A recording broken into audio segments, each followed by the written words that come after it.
김어준의 뉴스공장이 편파적이다? 편파적인 건 기존 언론사가 아닐까요? 유시민 정준희 교수는 알릴레오 대담에서 기존 언론의 편향성에 대한 견해를 잘 말씀해 주셨습니다. 기존 언론사의 교묘한 편향성의 방법과 이번 4.10 총선에서 그것이 무너졌던 이야기를 들어보도록 하겠습니다.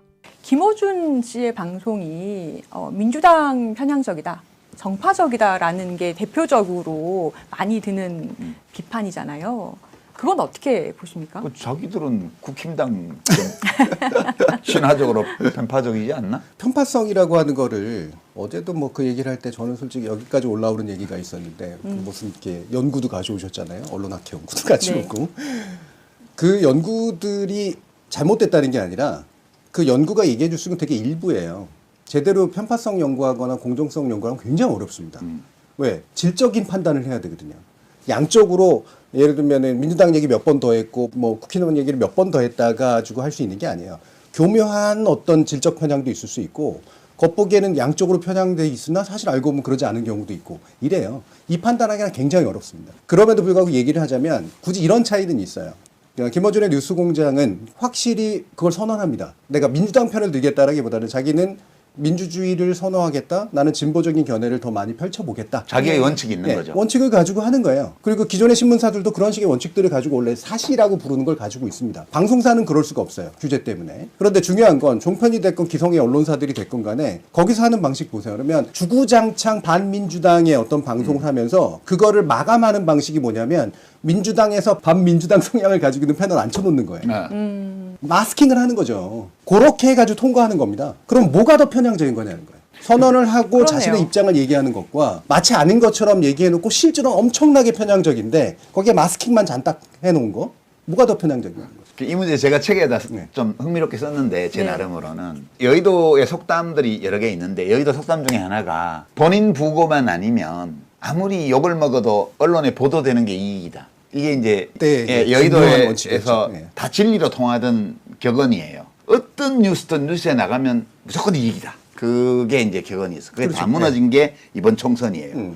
지금 정준희 교수 얘기한 것처럼 언론이 누구한테 마이크를 쥐어줬냐 하면 민주당에 있으면서 가장 반 이재명, 반 지도부, 그다음에 민주당을 두들겨 패는 이런 언사와 행동을 하는 사람들한테 마이크를 주로 쥐어줬어요. 뭐 조금밖에.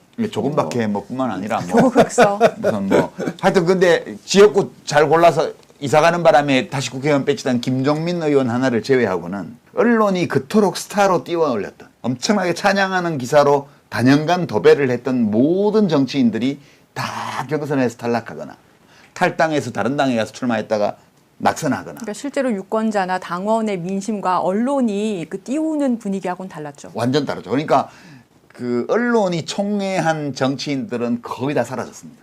이게 언론의 이번 총선에서 언론도 함께 패배했다고 제가 얘기한 이유인데 정말 놀라운 일 아니에요? 네. 정말 저는 이번에 그 민주당 경선 과정이나 본선 과정을 보면서 언론이 띄워주었던 민주당 진영의 정치인들은 다 아웃됐다. 네. 그게 정말 언론의 몰락을 이거보다 더 잘 보여주는 사례가 있을까? 그런 것 때문에 속으로 되게 통쾌했어요. 그러니까 이 부분에 대해서 뭐 정치적인 판단 여러 가지가 있을 수 있겠지만 방금 네. 말씀하신 부분을 오해해서 듣는 분들도 있을 것 같아요. 이게 뭐냐면은 이게 이제 언론이 가지고 있던 기성 언론이 하던 짓, 잘하던 짓이 더 이상 안 먹힌다는 걸 보여주는 사례로 얘기하신 건데 정준희 교수님이 지시라는 단어 쓰는 건 처음 들어본 것 같아요. 예. 저는 지시라고 표현해도 충분히 괜찮다고 봅니다. 그 이게 뉴트럴한 영혼. 알량한 권력을 자신들의 어떤 진짜 대단한 권력인 것으로 착각을 한 거거든요. 이번에 안 먹힌 거잖아요, 그게. 근데 그걸 가지고 또 뭐라고 얘기를 하냐면 그래서 개딸의 문제다. 그래서 이재명 독재 체제다. 예. 이렇게 또 얘기를 해요. 감상당원이다. 그러니까. 아니 오늘 막 90% 이상 지지율 지금 나오고 있잖아요. 97%. 예, 그러니까 1인 정당 이런 거 바로 나오잖아요. 네. 그러니까 자신들이 추켜 세워줬는데 그 사람들이 안 된 거를 그러면 그거를 좌절시킨 힘이 어디서 오는가를 생각을 해야지. 왜 내 말을 안 듣고 내가 이렇게까지 괜찮다고 밀었는데 왜 너희들은 끝까지 받아주지 않았어? 라고 억울해하는. 그리고 사법 리스크 계속 커지고 있다고 이재명을 그렇게 공격했는데 니들은 왜 90%를 찍어주는 거야? 지금 이 상황이 그들은 네. 이 납득이 안 돼, 납득이.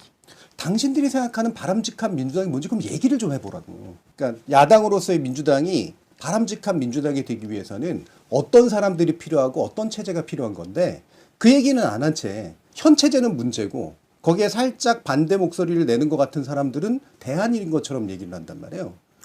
그러네요. 그리고 그들이 이제 살아남지 않은 건 따라서 내 말대로 안 된 반민주적 정당의 모습이다라고 단언을 해버려요. 그렇지. 우리가 띄운 인물들이 아웃되는 거는 잘못된 거야. 이렇게 얘기를 하는 거예요. 이게 약간 그 책에도 쓰셨지만은 2월 정도까지는 이번 총선이 국민의힘이 이길 거다. 그 3월 초까지 언론에서 그랬어요. 예. 언론에서 뭐 한동훈 효과다. 또 뭐 무슨 뭐 2,000명 의대 정원이 통한다. 이런 돌파력이 통하고 있다라든지 뭐 그리고 뭐 민주당이 4,000을 하기 때문에 이것에 대한 혐오감이 크다. 이렇게 언론이 보도를 했지만 알고 보니 그러지 않았고 여론은 이제 반등이 됐었잖아요. 그거랑 좀 겹치는 면이 있는 것 같아요. 네. 물론 그거 가지고도 이제 나중에 결과 나오면 그 민주당이 잘해서 그런 거 아니야? 대통령이 잘못해서 그런 거야? 이제 이러면서 얘기를 하죠. 언제나 답은 있어요.